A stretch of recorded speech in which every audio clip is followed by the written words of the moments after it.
Good morning. I wanted to talk about estrangement and going no contact and funerals and finding myself. I want to go through, like, these are things that happen, and I want to just want to talk about my thought process around it. In no, as usual, in no structured order, because I have just lots of floating thoughts. I woke up feeling different today. I was journaling, and what was coming out was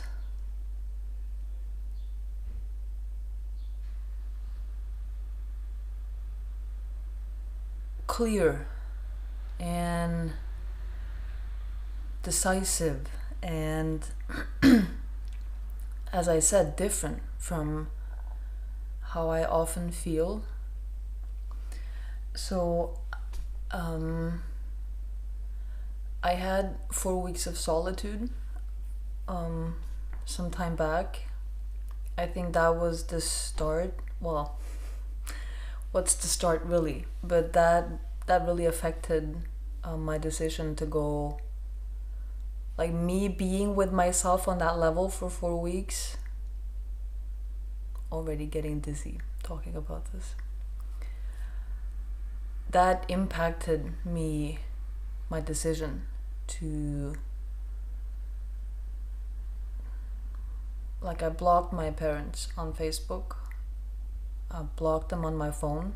The only line of communication I have open is email, which I'm thinking about blocking, but I didn't decide yet. So I made that decision 5 days after my last therapy session. Guys, don't go to therapy. It has consequences.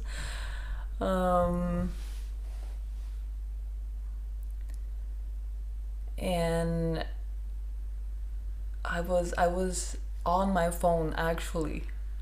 It was so I blocked, and then my mom's birthday was coming up quite quickly after, and I think on her birthday I was on my phone and I saw, like, block call come in, and I'm like, why is my phone telling me this? It's not helpful.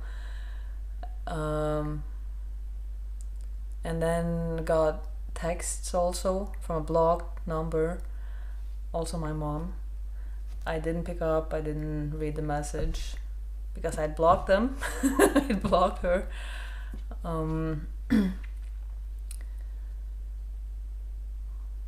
Yeah, and then I had my therapy. No, I had another therapy session after that. And so interesting, after it was, I don't know, I imagine this is connected. It was a session about me being allowed to want things or not want things. And I come out of that session, and within an hour I got a message from my youngest sister, and she's telling me my grandma is dying, and she's planning to go tomorrow to visit. And I'm like, can I come? Can you pick me up? Can I come? She's like, of course, I'll text you. And then another hour passes, and she's like, okay, things are getting worse. We're going now. So she and my mom is going. I have told my mom, not because I wanted to, but she texted me asking if I wanted to come join her on something, and I told her, thank you for asking, but I'm going to decline. I decided I'm going to go no contact for a while, and I explained briefly why. I said something about I have these hopes about us coming back together as a normal family, and I don't want to keep up this hope, so I'm going to go in no contact with the hopes of getting to terms with reality for myself. So my mom knows I'm going no contact. And then I'm being picked up by my sister and my mom 2 weeks later to go visit my grandma. That's my mom's mom, because she's dying. So that's awkward. Getting in the car. Can feel my mom being weird. No one addresses nothing, which is how it goes.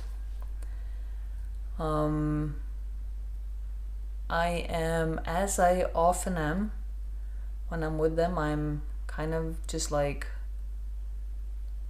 okay. Feeling anxiety in the background most of the day. Having some moments where I'm like, okay, I'm this is going to get into like an anxiety attack or panic attack. Like when I can feel like the rush through my body, my head starts spinning, like I feel sick. But I managed. Come home, have a massive headache. Decides to just go to bed without eating dinner, which is, if you know me, that doesn't happen too often. I have to be quite ill to do that. Sleeps for 11 hours, that was nice. And then my grandmother passes the next day. And I remember when my grandfather, and we had a really special connection, when he passed, I, of course, held a speech at his funeral, because he meant the world to me. I still miss him. And I was thinking back then, I wonder if I want to like give a speech when my grandma dies. And we were not close in the same way as me and my grandfather, but I mean, I lived with them for every summer since I was 14. Spent the entire summer with them. And I have so many good memories from the house and being with them, you know. But me and my grandma, we had a conflict or fight, confrontation, I don't know what to call it, when I was in my mid-20s. I think it must have been not like quite close to the time I decided not to come home anymore. And I think I apologized to her. She never apologized to me. And things were never the same. I mean, it was a conflict without repair. And it's really interesting because people say I should forgive. That's one thing. They also say that with my parents. And I don't know what forgiveness means, actually. And also people say, wow, but she's old, which they will also say about my mom and dad. Like, there's some limit when you can't expect people to care enough about you to change so as to not hurt me anymore. Which doesn't... I don't agree. I don't agree. What time is that? When you flick 50? Then you're allowed to just go unchecked, go unhinged, do whatever. I have clients 70 plus years old. They're doing the fucking deepest work of their lives. So... And I really don't know what people say when they tell me I should forgive. It sounds like a they problem. I'm tempted to ask them, what will it do for you if I forgive? How will it help you? I can hear that it's really important for you that I forgive. Why is it important? What's the skin in the game for you on this? And like I've been like wrapping my head around this morning. What does it mean? Because does forgiveness mean that I understand that they did what they did? Because I can understand that. I can make sense of that. I'm not dumb. Like, I have some mental capacity for complex thinking. And understanding why they did what they did doesn't take away the fact that it was hurtful. I don't think it was okay. I think they could have done better. I think my grandma could have apologized. Doesn't take away any of that. You know, it's so interesting that I was thinking about this also this morning. How much people love strong people. Like, we look up to, oh, she's unapologetically herself. She's so strong. She is speaking out. She is courageous. She's standing up in front of Congress. She is speaking her truth. And it's something we look up to. Maybe we're jealous of people who were brave enough to be like that. We admire that. We aspire to be like that. And when it comes in close contact with ourselves, when it comes into our own house, our own home, like the vicinity of us, it's not. We don't look at it the same way. I mean, of course, but also, what the fuck? And yeah, this is going to be all over the place. So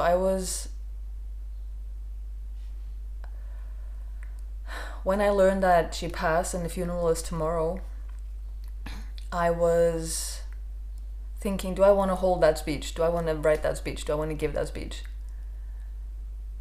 And I ended up thinking it will be for me and my feelings. At least I want to write it. That's important to me. I will write the speech, which I did. It's a beautiful speech. And then my mom sent an email to me and my siblings, and she was like, here's the program, the itinerary for the funeral. And I thought that all you kids, you can be on stage, like you can be up there speaking together. Everyone can say something, and then my brother will read a poem, and then like that's it. And I'm like, now I don't feel like giving this speech for some reason. And I don't know fully why, if it's because I wanted the spotlight for myself, if it doesn't feel the same if I share it with them, or if I don't want them mixed in with my feelings, or if it's the fact that my mom just decided that that's how we're going to do it and I'm resisting that. Like, I don't know. But then I was also like, okay, so I'm having reactions, I will wait it out. My feelings change all the time. So I will give myself some days. I might still want to give the speech. And I'm waiting, and I'm like, okay, I still want to give the speech. And then I wake up today and I'm journaling, I'm writing my morning pages. And it's becoming so clear that I don't want to share my feelings. I don't want to give them to my grandma. This might sound, however, I don't want to share my feelings with my grandma because we didn't make up. I can hear the voice inside my head. I can hear people be like, "Wow, but you should forgive it such a long time ago." These are my feelings. I also don't want to give, because I had an argument going on in my head, of course, that but I should do it for myself. It's important for me to express my feelings, and I will not get the chance again, and what if I will regret it? Which I'm still thinking about that. I also thought I felt the responsibility to express those feelings and to help my siblings. Because I think they didn't have a fight with my grandma, so they have quite strong feelings. Actually, all of them, I think.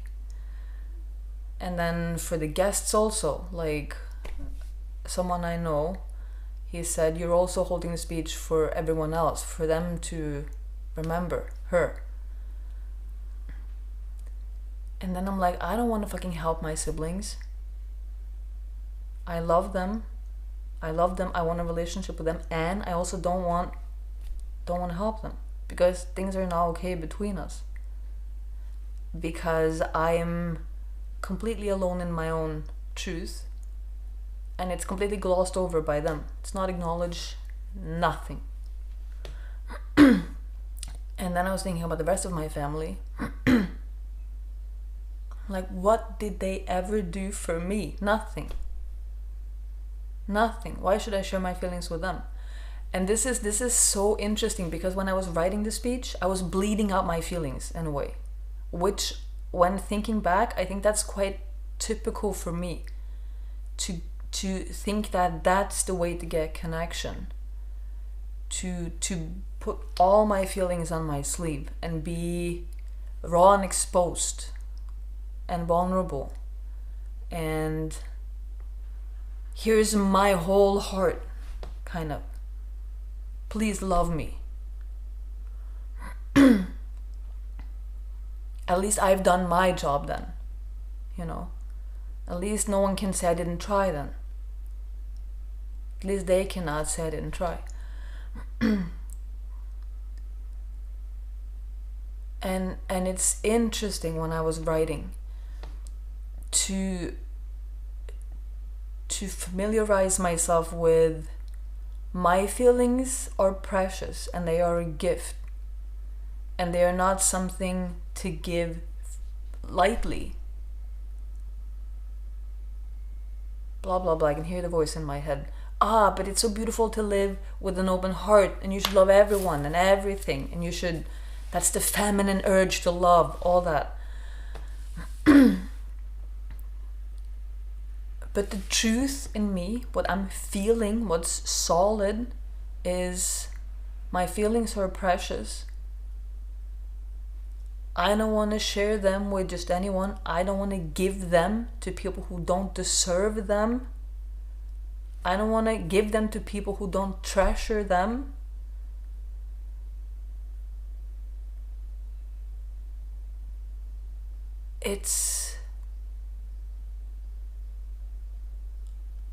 That's not honoring myself. I don't like that I'm doing that. So I don't want to do that. It gets to be a bar. If you want my feelings, you have to level with me, and you have to step in. You have to step into the relationship, and there has to be like a meeting of eyes or minds, like seeing each other.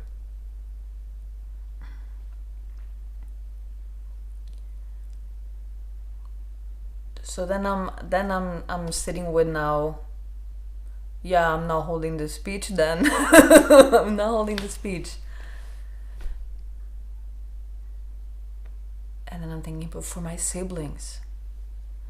And then I'm thinking, I'm starting to feel like afraid that if I tell my mom, or if I tell my siblings, or especially my youngest sister,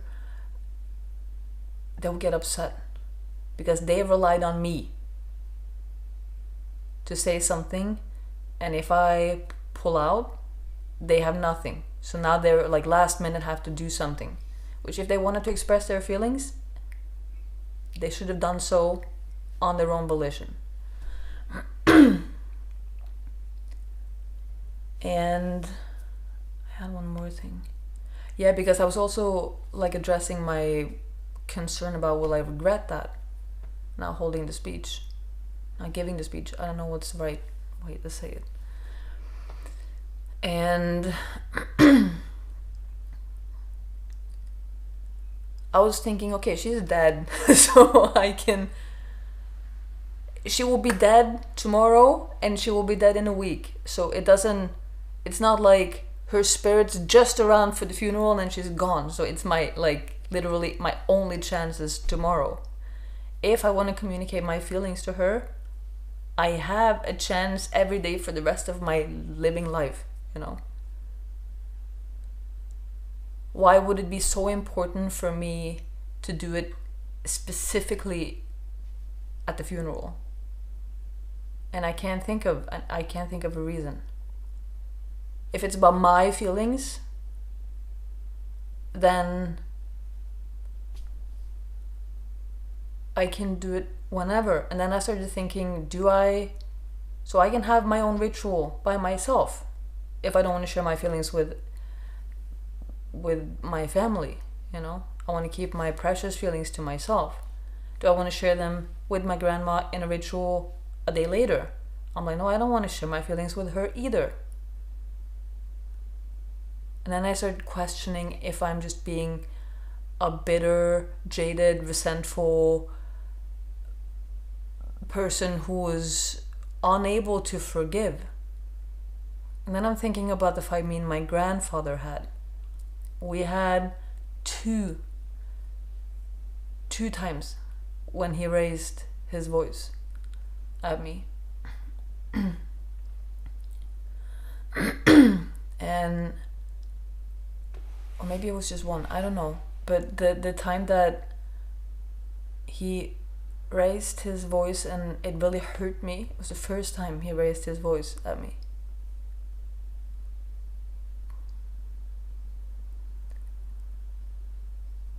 He didn't talk to me for the whole day. And I could tell his conscience, it was weighing on him heavily. He was thinking about what had happened. And he came back to me. He came back like in the evening and he asked to talk to me. And he said, I am so sorry for raising my voice at you. I'm really sorry and I feel really bad for hurting you. Can you forgive me? And I felt bad as well because he had said something that was not ill intended at all. He was trying to help me with something and it triggered my, I don't know the answer. I feel like an impossible person. I'm getting so scared of his impatience, which will be my mom's impatience, that I'm now raising my voice out of fear of his reaction. So I apologized for raising my voice and we made up. You know, it's not the same as with my grandma. With my grandfather, it felt back to normal. I felt back in his love after he apologized and I apologized and things were okay. It was never that with my grandmother. How can people expect me to be okay with a rupture happening and repair not being made? Like, we didn't get into being friends again. That's damage done.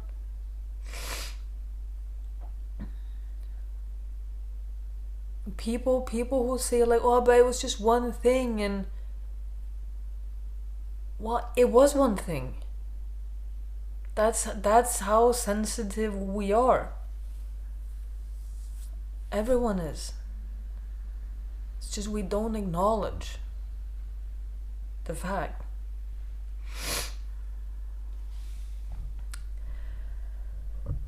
So then here I am this morning doing my workout, thinking, okay, I'm not holding the speech.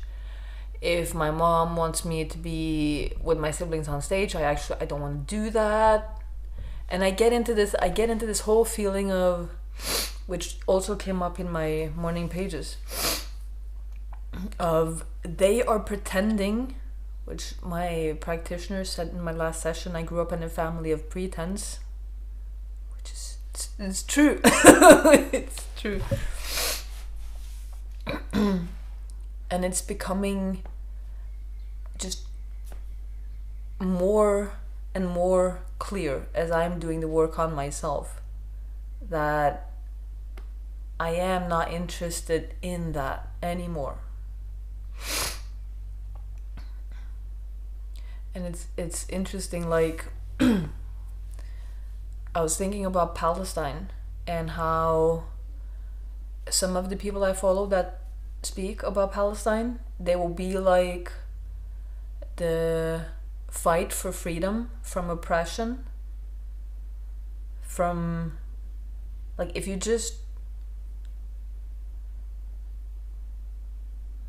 think about it, not with all this loaded Palestine Israel meaning thing, if you just look at it like as energetics, or it's like one species that are, or is one like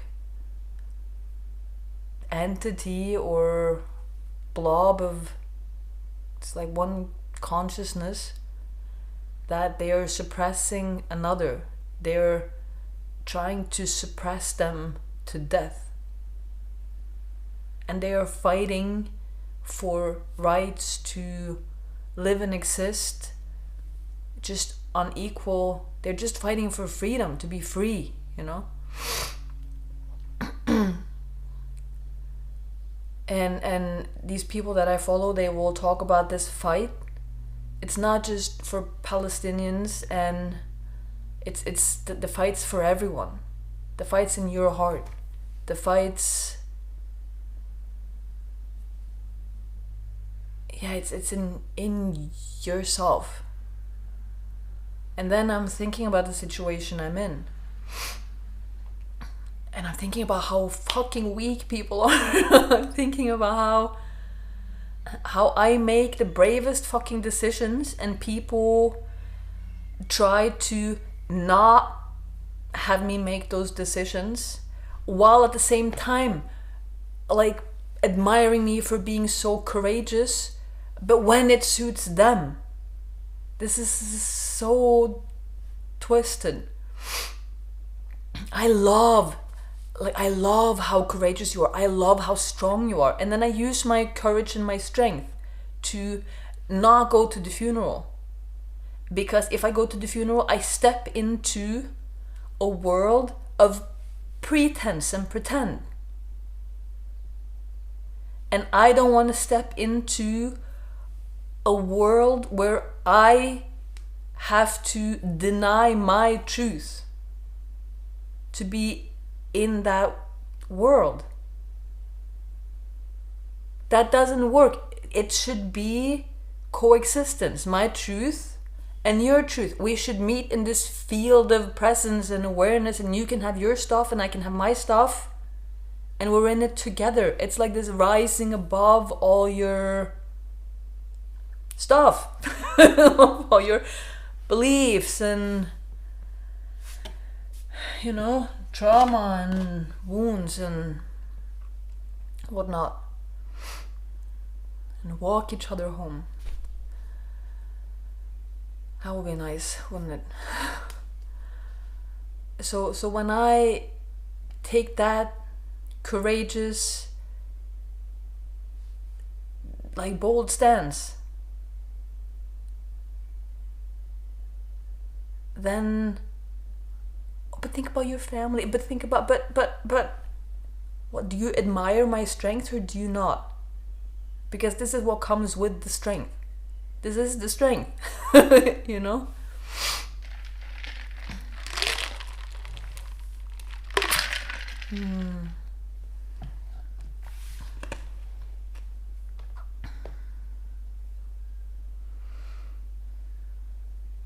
So that's what I've been feeling into this morning. Like, I do not want to step into that world of pretense and pretend. And I'm surprised I haven't cried this morning. Like, I've been wondering if I'm too much in like a protector part or defensive part. But I am not feeling especially agitated. I am not feeling triggered. I am feeling calm and centered. I am feeling truthful. I am feeling enough is enough. And I want certain things for my life, and it's not that, it's this. So if I ever want to have this, then I have to stop doing that. It's a crossroads when you make a choice and you walk in the direction towards what you want. It's the only thing that makes sense. Lots of efforts to get here though. Lots of being in similar positions and yeah, all the choices. Do I feel, I mean, I really want to see in a way. I mean, my oldest sister, she lives in Scotland. I would really like to see her, actually. I would really like to see her. Like, we were enemies. We were kids. And we don't have a relationship now, in many ways. But for some reason, I really want to be there with her. And my brother, he loves my grandma. And my youngest sister, she's going to be sad. She spent some of her summers living with them too. And my mom, you know, in some ways I really want to be there and I want to share the day with them, and at the same time I cannot keep pretending. I do not want to keep pretending. I do not want to step into that world, and it feels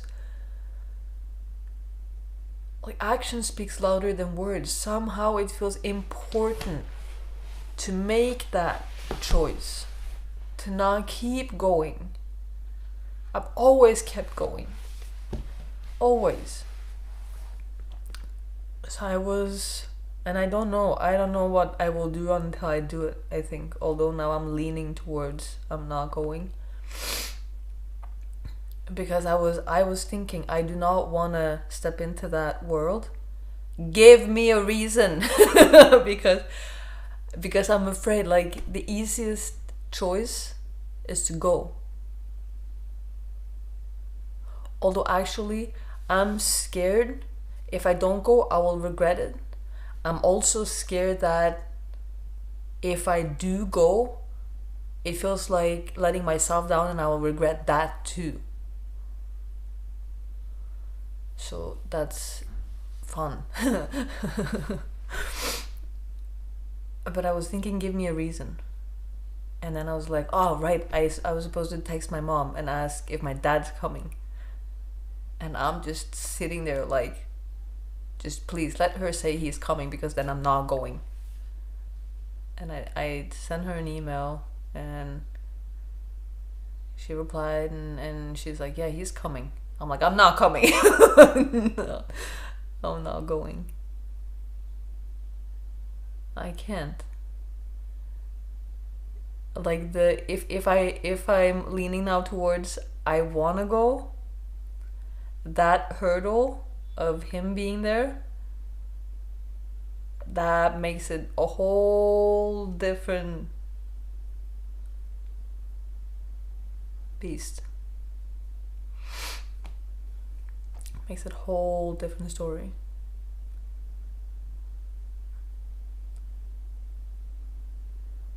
It's interesting though. Like, I'm thinking, do I not love her? What about all those memories I have?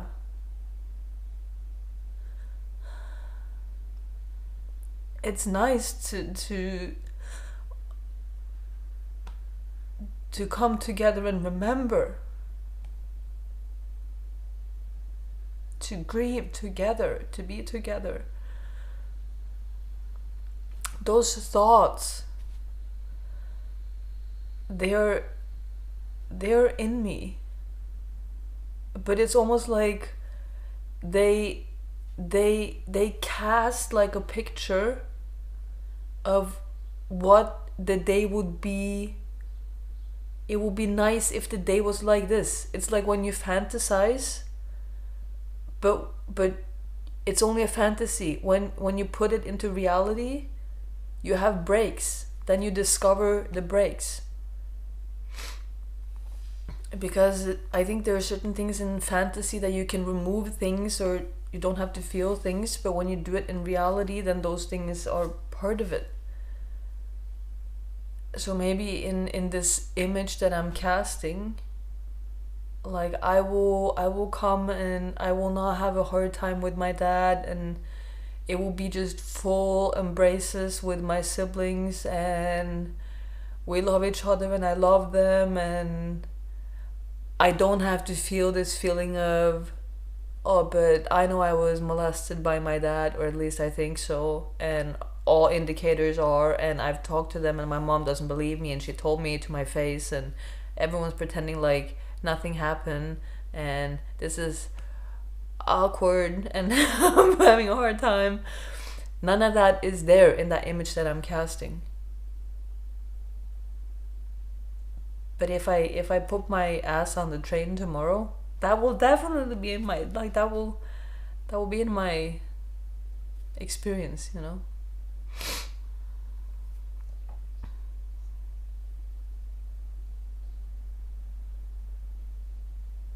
It's so, this trying to live in this image that I'm casting while having all these feelings in my body that doesn't match up with that image that I'm casting. And having it's almost like having pulled so much of my self, my consciousness, into that image that I'm casting, and leaving my body, leaving my feelings, leaving my sensations. Those are not me. Those are just some made up things that's happening in my body. My body is not even mine. I'm living in this casted image. And in this casted image, if all those things that are wrong with the body that's supposedly mine but it's not, then if I can just deal with that, then I'll be fine and I can live happily ever after in this cast image with my family. That's how I live my life. If that made you feel like, whoa, that was trippy, yeah, it's because it is. Trying to live, I mean, pulling your consciousness into a pretend while having some left in your body where it's different. That's trippy. It's two realities at the same time.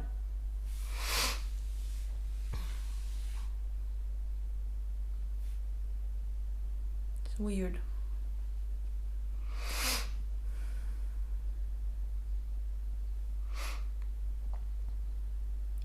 I was thinking also, this situation is telling me, it's teaching me, I'm learning about what really matters. Because if it was my grandfather's funeral, I would go 100%. Maybe I would ask if my dad could not come, or if that was not an option, I would fucking force myself. Because that's the relationship I had with my grandfather. It's like my youngest sister's wedding 2 years ago, and my dad was coming, and it's the first time I saw him in 9 years. Maybe it was last summer, not 2 summers ago, last summer. And it was so important for me to see her, marrying her husband and being there, that I found a way. I managed. I pushed myself. But what this is telling me is that, like, the funeral, is that because of that conflict with my grandma and not having repair, I don't have the same fight. It doesn't have the same value as I can't put my grandfather, my sister's wedding, and my grandmother at the same line. My grandfather and my sister at the same line, but not my grandmother. So I'm learning what I'm willing to choose and what I'm not willing to choose. And maybe on the line is really owning my own truth.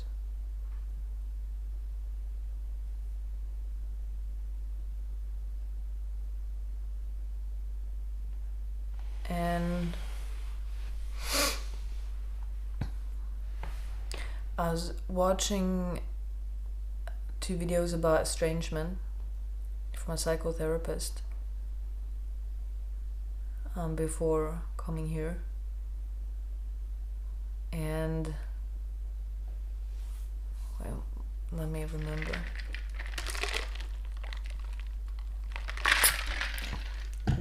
She was talking about, it was a video for parents who wanted to get back in touch with adult children who had gone no contact, like steps to take into consideration. And I started thinking, like, I wonder what my parents and my family thinks. Like, I'm in therapy, so that's like a forward moving, progressing line for me. I'm in therapy, I'm changing. So it makes sense that at some point I'm like, this doesn't fly anymore, actually. And then I will be like, actually putting my foot down and making a different choice. It's like so many clicks that needs to happen inside, and so many awarenesses and so many parts, and there's so many moments leading up to this point where the action is actually different in a rather peaceful way. Like, I talked to my practitioner about it in the last session. If like, he was like, how does it feel to be no contact with your parents? I'm like, why didn't I cry yet? I don't know. Why am I not visibly upset? I'm not triggered. How I just, yeah, what is it? He's like, maybe you gave up hope. I'm like, I don't know. I don't know. Like, what I'm thinking right now is like, how many times can I walk up to someone and be like, hey, I love you, I want to talk to you, can we talk about this? I want to be in your life, I want to make this work.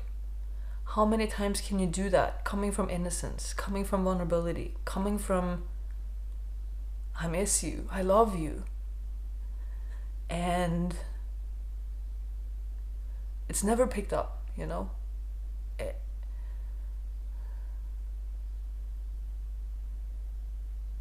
Maybe at some point it sunk in that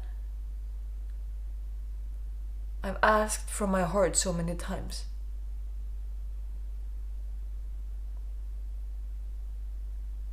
And they didn't. I asked so many times and they didn't.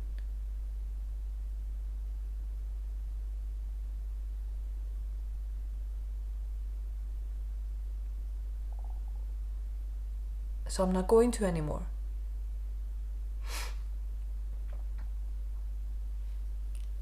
Like they say, all the videos I've watched about estrangement, they talk about the same thing. Like, going no contact is not an out of the blue decision made from, oh, I'm upset. It's not a rash decision. It's something that is most of the time like a really thorough and deliberate and grounded process where it's not one thing that happened, it's like countless things, countless damage without repair, and feeling like there is no possibility of actually, there is no chance to make this work because I can't make it work alone. I need them and they're not willing.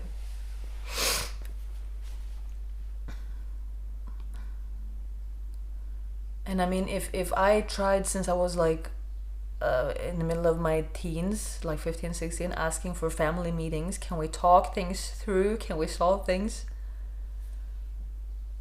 I mean, it's 20 years ago. Plus. 20 years plus. That's a long time.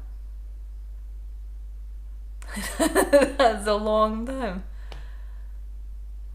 So maybe I've gotten to this point where I think I have that even if they were to come back now, I'm like, that ship sailed. I was here for 20 years. You had your chance. And if I turn it around, you know, if someone, if a guy is in love with me and he's fighting for me, for 20 fucking years he is fighting, maybe I will probably think he will, this is safe, he will keep fighting forever. I will always have him to fall back on. He will always be there if or when I need him. But it makes sense that at some point he's like, okay, I'm not going to continue being here anymore. And when I'm like, and he stops texting or stop approaching or reaching out, and I'm like, whoa. And then I'm like, oh, but maybe we can talk about it. And he will be like, no, that door is closed. That makes sense that I get that consequence. Like that would be so painful to me that I was the word scoundreled, that I wasted, that I took it for granted, you know?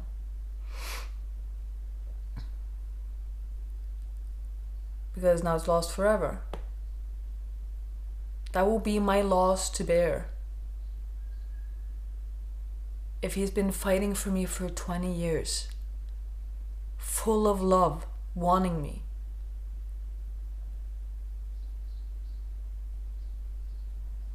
So maybe it's the same for them then.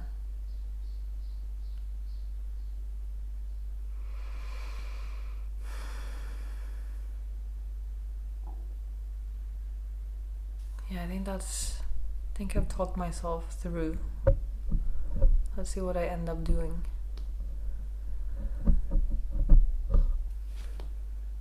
Man, the choices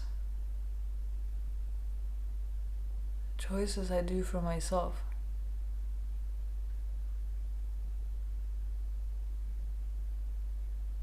Thank you for listening.